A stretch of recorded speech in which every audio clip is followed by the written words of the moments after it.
girl runs away from the house, men are hot on the trail. The chase through the narrow streets of Siwan firmly plants the intriguing premise. The proverbial dissonance articulated by the lead character played by Sara as Rinku hits the right dots to catapult the story. Before the audience could wrap their mind around what appears to be glimpses of a well articulated mystery, the introduction of the grandmother and the accompanying rationale deflate the interest of the audience at the onset. The initial delight in the story rapidly fizzles out of effect as soon as the vital plot point is introduced. Henceforth, the film makes a mighty effort to preserve the tone it strives to be vocal about. Sarah's character arc exudes free will at the beginning, leaving one wondering with a tiny hope that she would only take it higher from here on. But the commanding preface is followed by a flat persona that fails to stretch our imagination. This movie worries too much about exhibiting itself as voicing for the mental disorder, but ends up taking up a hackneyed guise of a romantic film. It would have worked in another movie that wanted to expend the efforts explaining that it relies on romantic elements. Some of the plot points are random and hurt the tone of the story.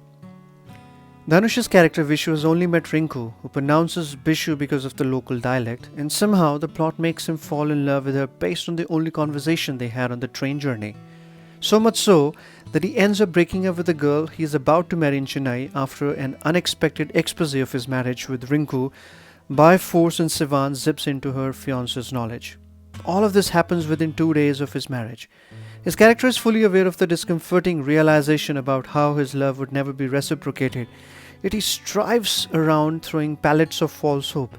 For some weirdly collected notion of the filmmaker, Rinku comes to live with Vishu in the boys' hostel where nobody seems to object to her presence. They play along, participating in Vishu and his friends' concocted lies like ignoramuses in a typical theatrical setup who have definitely no time to study for their doctor's degree. Such incidents happen one too many times, but occasionally the execution of these shots would be buoyed by convincing performances that could alleviate the pain of watching the collection of the corny scenes.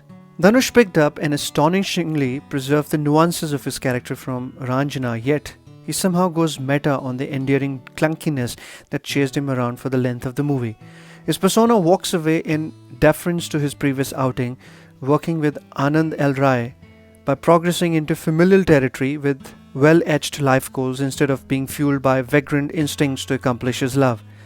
He articulates helplessness at the absence of a reciprocal relationship with Rinku and consequently switches to Tamil to emote deeper feelings. His handle on the Hindi language is limited and it shows during testing shots. The emotions swimming on the surface of his character yearn for a conduit in the Tamil language, and it makes it easier for us, the audience, to dive into his character that resonate melancholy of profound nature. The rush at which the story throws us into the milieu of a twisted love story is well compensated after it transforms into a gradual continuation of the plot until it reaches a slow crescendo. Akshay Kumar comes and goes in his usual flavor, pouncing at every opportunity to garnish the periphery of the storytelling with his idiosyncratic humoristic style.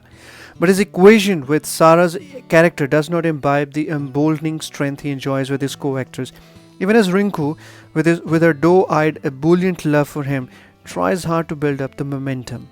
Dhanush's friend, played by Ashish Verma, has given a noteworthy performance who clings to the side of Vishu like an abiding friend. His character is devoid of any conventional theme that roots for his friend in the same gloomy tone as we saw in Kabir Singh or Sanju. His occasional comic timing puts the focus on him every time Dhanush and Sara threaten to take away the limelight. He is the reason some of the scenes are easy to press through.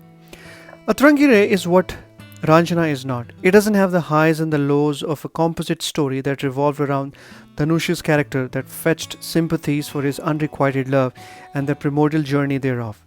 It is a complex situation here that reels in the fate of a patient lover segued into an ailing mind punctuated by laughter moments here and there. It's a welcome premise that fails to hit the right buttons. Instead of directing our attention to the mental disorder, the movie breaches the trust by hinging on the loopholes of the plot, resulting in drowning out the ethical raucous around the disease. Even Dhanush fails to keep together the dying gasps of a screenplay that writes itself shoddily in a remarkable way. I'll rate the movie 2.5 on 5. Thank you.